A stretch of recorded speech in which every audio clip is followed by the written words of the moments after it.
Assalamualaikum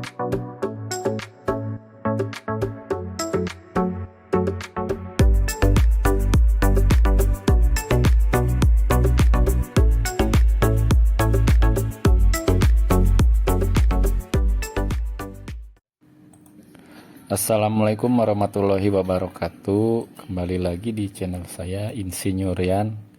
Di sini saya ingin membagi pengalaman mengenai pemasangan kipas Karimun kotak di unit Suzuki Katana GX saya tahun 95. Di sini pembahasannya diantaranya adalah yang pertama, komponen apa saja yang dibutuhkan. Kemudian wiring diagram, jalur kabelnya seperti apa, langkah pemasangannya seperti apa. Yang keempat, estimasi biayanya. Untuk komponen yang pertama tentunya kipas Karimun kotak. Saya pilih yang double speed dengan jumlah bilahnya itu ada 7 ya. Untuk komponen yang kedua dan yang ketiga, switch temperatur sensor ya. Saya beli yang Karimun kotak yang ori SGP. Kemudian yang ketiganya tutup termostat yang custom ya. Kemudian untuk komponen selanjutnya yaitu kabel-kabel, spring, konektor. Kemudian relaynya saya pilih 4 kaki plus dudukannya. Kemudian untuk pembahasan selanjutnya, untuk jalur kabelnya atau wiring diagramnya, untuk kabel yang merah kita ambil dari positif aki menuju relay yang nomor 30.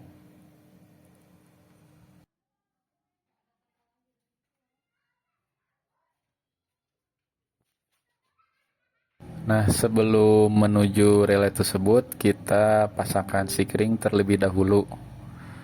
Baru sambungkan ke kabel relay yang nomor 30.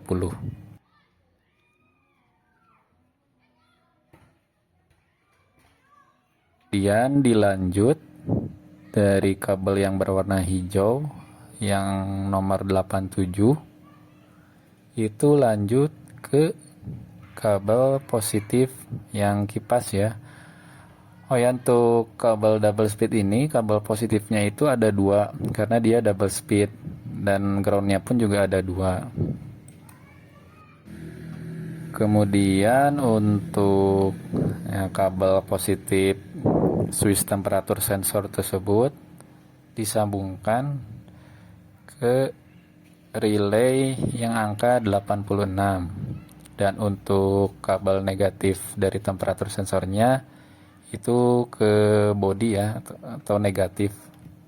Kemudian untuk kabel positif kontak kita sambungkan ke relay nomor 85. Nah, untuk kabel positif kontak ini biasanya untuk di Katana itu warnanya itu putih strip hitam, disambung ke relay nomor 85.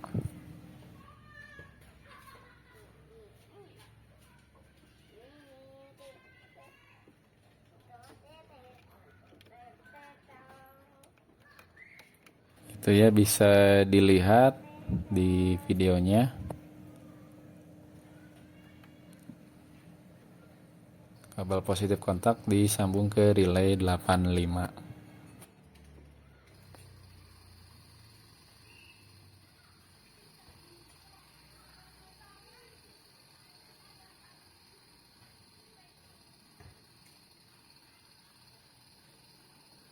Nah, kemudian untuk kabel kipas yang satunya lagi, saya itu sambung ke kabel positif AC.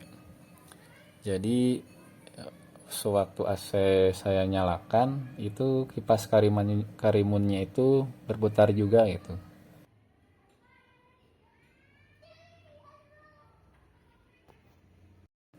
Nah, supaya lebih jelas saya lampirkan gambar wiringnya. Nanti kalian tinggal download aja di deskripsi saya ya. Lanjut ke tahapan pemasangan. Yang pertama untuk bodi kipasnya itu ada penyesuaian ke radiatornya. Ada pemotongan untuk space atau ruang selang atas dan yang bawah di radiatornya itu. Ya, waktu itu saya lepas radiator lalu menyuruh tukang las untuk melakukan penyesuaian bodi kipasnya ke radiator. Sambil menunggu tukang las selesai, saya merakit rangkaian kabelnya yang sudah saya jelaskan tadi ya di video wiring, pembahasan wiring kabel. Kemudian ada penyesuaian juga pada baut puli water pump, diganti dengan yang lebih pendek ya, sebanyak 4 buah. Oke, kurang lebih seperti itu langkah pasangnya. Mohon maaf saya tidak sempat memvideokan proses pemasangannya. Nah, sekarang kita coba tes nyala kipasnya.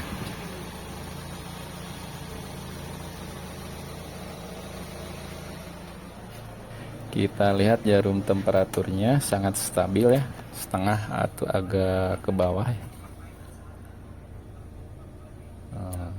Sangat stabil, bisa dilihat ya di video itu suhu temperaturnya. Lanjut untuk estimasi biaya. Yang pertama saya beli kipas Karimun kotak yang second ex Singapura. Saya beli di 700 dengan harga 700.000 di toko online. Nah, mungkin ada kekhawatiran untuk kondisi dinamonya yang lemah, tapi jangan khawatir, itu ada part penggantinya. Itu dinamo kipasnya itu mirip yang punya Suzuki EPV ya teman-teman, merek Denso, dan harganya juga terjangkau. Kemudian yang kedua, switch temperatur sensor saya beli yang punyanya Karimun kotak yang original SGP. Untuk harga cukup mahal, 450.000. Tapi ini komponen, ya saya tekankan, sarankan komponen ini yang paling penting ya. Kalau switchnya error, kipasnya itu tidak akan cut off secara otomatis gitu. Pengalaman saya beli yang KW yang kurang lebih yang 100 ribuan, itu kipasnya menyala terus, tidak mau mati gitu saat suhu sudah mencapai setengah ke bawah. Kemudian untuk termostatnya 100 ribuan ya, tutup termostatnya itu yang kostum. Yang keempat, relay 4 kaki, yaitu murahnya 30 ribuan. Kemudian sisanya kabel-kabel konektor, kurang lebih saya habis di 100.000.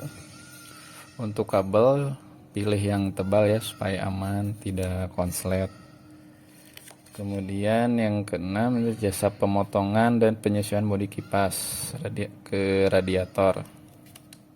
Nah, di sini saya minta jasa tukang las ya, kurang lebih habis 50.000 ya. Untuk catatan, saya di sini pemasangannya itu saya lakukan sendiri di rumah ya, tidak ke bengkel. Kecuali untuk penyesuaian bodi kipasnya ya, saya nyuruh tukang las. Nah, untuk pengalaman saya menggunakan kipas Karimun ini, kurang lebih saya sudah 1 tahun memakai dan aman ya. Alternatornya juga standar. Kemudian ya, untuk kelebihannya ya, suhu lebih stabil. Yang kedua, suara di kabinnya jadi lebih adem gitu.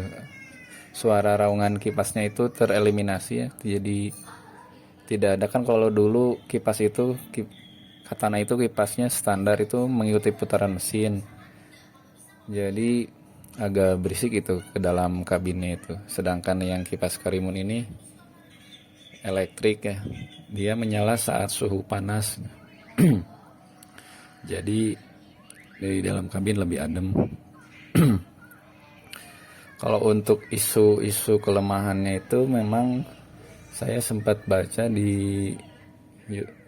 lihat dan baca di YouTuber lain, itu suhunya itu saat di tol pada RPM tertentu, RPM yang tinggi itu dia tidak mampu untuk mengimbangi si suhu mesin ya. Memang saya waktu itu sempat saya coba dan memang ada betulnya agak naik sedikit tapi nggak sampai ke merah gitu. Jadi ya masih tetap aman. Ya kurang lebih seperti itu pengalaman sharing saya. Kalau mau ada yang ditanyakan silahkan komen saja di bawah. Terima kasih sudah menonton. Wassalamualaikum warahmatullahi wabarakatuh.